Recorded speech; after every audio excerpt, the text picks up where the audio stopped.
बच्चों, आज की कक्षा में हम अवकलन के अंतर्गत फलन के फलन का अवकल गुणांक ज्ञात करेंगे।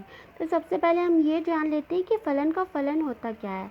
मान लीजिए कि साइन e⁻x कोई फलन है, तब क्या होगा। ये जो फलन साइन x है ये e⁻x पर निर्भर करता है और e⁻x जो है वो स्वयं x पर निर्भर करता है।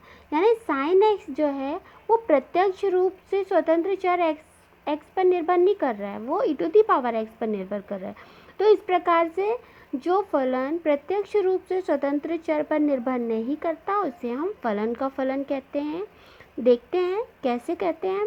मान लीजिए कि फलन के फलन का अवकल गुणांक ज्ञात करना है। तो मान लीजिए कि हमारे पास एक फलन है y बराबर ft, जहाँ पर t जो है वो खुद कोई दूसरा फलन gx है।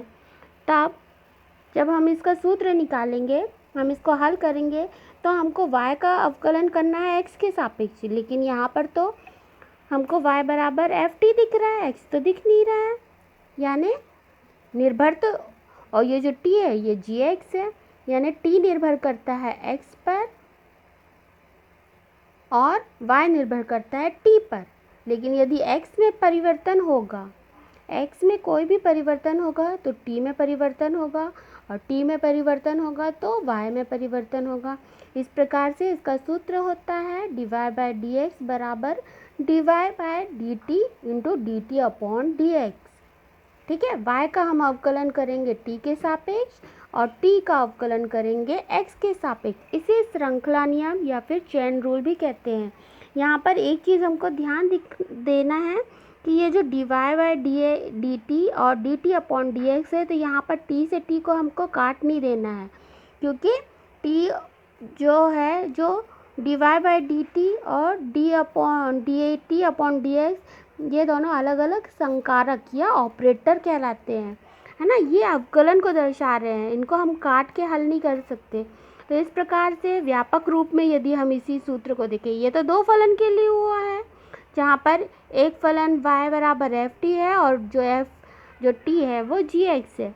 अगर हमारे पास ऐसे कई फलन दे दिए, कई फलन हो सकते हैं बहुत सारे, तो अगर हम 3 के लिए देखेंगे तो y बराबर ft, t बराबर gu और u बराबर hx, तब हम इसको लिख सकते हैं dy/dx बराबर dy/dt dt upon du upon dx, अर्थात d ऑफ प्रथम फलन बटा dx बराबर d ऑफ प्रथम फलन बटा d ऑफ द्वितीय फलन गुणा d ऑफ द्वितीय फलन बटा d ऑफ तृतीय फलन गुणा d ऑफ तृतीय फलन बटा dx।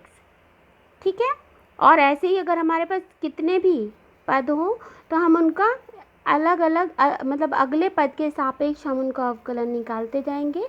तो ये जो श्रृंखला नियम है इसका ये व्यापक रूप है। आइए एक सवाल के द्वारा इसे अच्छे से समझते हैं। मान लीजिए हमारे पास क्वेश्चन है y बराबर cos ऑफ साइन x, यानी ये जो y है ये फलन है cos ऑफ साइन x का। cos, यहाँ पर दो फलन हमको दिख रहे हैं, फलन का फलन, तो हमको dy/dx प्राप्त करना है। दिया है y बराबर cos ऑफ साइन x, तो dy/dx बराबर d अपॉन dx। ये जो साइन x है इसको हम t मान लेंगे ताकि हमको सवाल हल करने में आसानी हो जाए। तो अगर हमने साइन x को t मान लिया तो ये हो गया d upon dx cos t का जब हम करते हैं तो d upon dt cos t into t का वापस होगा, t का होगा dt अपॉन dx। तो cos t का जब हमने अवकलन किया तो हमको मिल गया minus sine t d upon dt, और ये जो ये t का मान साइन x है तो साइन x रख दिया यहाँ पर t का मान, तो साइन x का करेंगे तो मिलेगा cos x, और यहाँ पर ये जो साइन t है इसमें t का मान अब अवकलन करने के बाद हमें t का मान वापस रख देंगे, तो ये हो गया minus sine of sine x into cos x। अगर आप कुछ प्रश्नों को करेंगे, एक दो बार प्रैक्टिस करने से ये बहुत आसान हो जाता है और मौखिक हो जाता है, क्योंकि आज हम पहली बार इसको पढ़ रहे हैं इसलिए हो सकता है कि थोड़ा अलग लगे। आइए एक और क्वेश्चन देखते हैं तो शायद अच्छे से क्लियर हो जाएगा। जैसे यहाँ पर हमारे पास y बराबर है रूट साइन x का अवकल गुणांक ज्ञात कीजिए।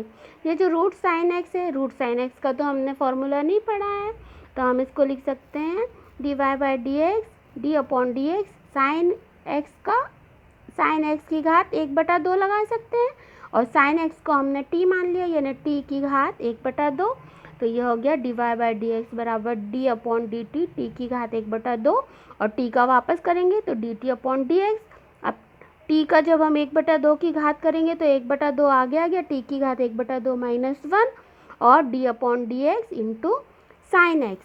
साइन एक्स का होता है कॉस एक्स, और ये हो गया 1 अपॉन ये टी की घात -1/2 बचेगा, माइनस वाली घात को नीचे ले जाएंगे तो हो जाएगा रूट टी।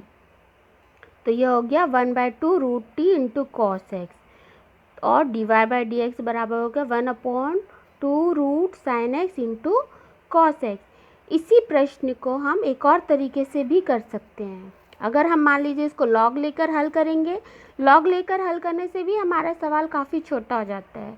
जैसे d y by d x d upon d x sine x, यहाँ पर टी को हम लॉग लेंगे तो ये हो जाएगा, घात आगे आ जाती है 1/2 लॉग टी, और यहाँ से y लॉग y होगा। लॉग y का जब हम डिफ्रेंशिएशन करेंगे तो 1/y आ जाएगा, फिर y का तिर्यक गुणा करके हल करेंगे तो हम एक ही सवाल को कई प्रकार से बना सकते हैं। थैंक